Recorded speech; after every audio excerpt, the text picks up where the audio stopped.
Anatoly, What? listen, you're the old one here. Why don't you tell me what really happened? Old? Watch your mouth, kid. Well, I don't know the whole truth, but I'll tell you what I can. They say that not long before the catastrophe struck, people all over the world began to find strange things, stones more often than not, which emitted unidentified particles.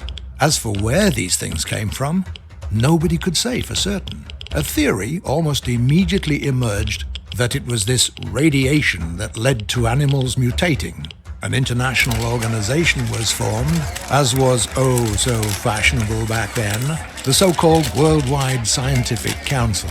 This organization studied how this unknown radiation caused living organisms to mutate. And of course, the first thing that they did was think up a name for the particles and for the radiation itself. NDP radiation. There were still a few mutated animals back then, and they were like cute kittens compared to the beasts that roam the wastelands now. But the first research projects confirmed that this NDP radiation causes serious mutations in animals. As for people, for some reason the radiation affected them entirely differently. Even a small amount applied to damaged tissue caused it to regenerate far more quickly. The body quickly recovered from illnesses, and even serious wounds could be healed using nothing but this radiation. On top of that, many other positive attributes were observed in practically all areas of science. The scientists couldn't have been happier. It was like manna from heaven to them. The discoveries came one after the other. New instruments and medicine. They learned to use sources of the radiation as power sources. How do you think some devices still work to this day? And thought up all kinds of other uses for it. But then, one fine day, the catastrophe struck. I was still just a kid back then. All I remember is multicolored rays appearing in the sky. Then everything suddenly went dark. I heard heavy peals of thunder, the heaviest I'd ever heard. The wind picked up. Stones fell from the sky. It was terrifying. The cities were in the grip of panic and chaos. People trampled each other, running wherever they could, just trying to find cover. It was a horrible sight. My mother and I hid in our basement, and my father tried to save as many people as he could. Then, it all suddenly stopped. The night of nightmares was over, and day broke. Wow! And then what happened? Just listen and don't interrupt. Many people died that night. All the largest cities were destroyed. All that we call civilization had turned to dust. It was like we'd gone back to the Stone Age in a single instant, and all humanity's problems disappeared. Everyone in the world suddenly had the same goal: to survive. That was when the monsters came. They surged into the cities that remained whole in huge packs, destroying everything alive in their path. In those days, our already diminished species became even smaller. But there were cities that could withstand the monsters. The military was able to lead the people. They began to unite, protect their ruined cities from the mutants, and find other survivors. Thus was the Confederation born. One of the Confederation's primary goals back then was to find scientists who worked on the WSC projects. They even managed to find surviving laboratories where scientists still labor away to this day. Thanks to the scientists, they managed to partially restore the research performed on NDP radiation before the catastrophe, and even to make use of some of the technologies. For example, the scientists managed to create special NDP concentrators, which alter the radiation to form something like a protective field. The mutants fear the field like fire and won't enter it. That's how the domes above our cities were created. They protect us from the monsters. There's one more thing that the old world left to us: teleporters. As far as I know, it's some sort of old military tech. Only a few of them were put into testing. The initial plan for the teleporters was this: to provide fast troop movement, deliver ammunition, and transport to the battlefield and treat the wounded. But the scientists were unable to iron out all the defects before the catastrophe hit, so only one function works, transporting the wounded. And even that doesn't work right. It doesn't pick up the wounded, just the dead.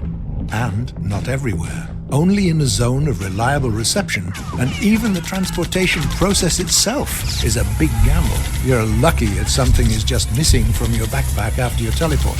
You could turn up missing an arm or a leg, or even not turn up at all. Long story short, those things are dangerous. I remember once having the bad luck of finding a herd of wild boar outside the city. Not surprisingly, they trampled me in 3 seconds, and the transporter teleported me without my clothes. And I remember feeling how it put me back together piece by piece. An unforgettable sensation, believe me. Although the daredevils in the arena use the transporters every day, and they seem fine, still alive. Quiet. Do you hear that? Hear what? There's something there in the bushes.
Привет, как самочувствие? Я смотрю, тебя не отпустило после контузии. Совсем память отшибла? Ты же со своими друзьями... Да, солнечный, последнее... А что было? С того момента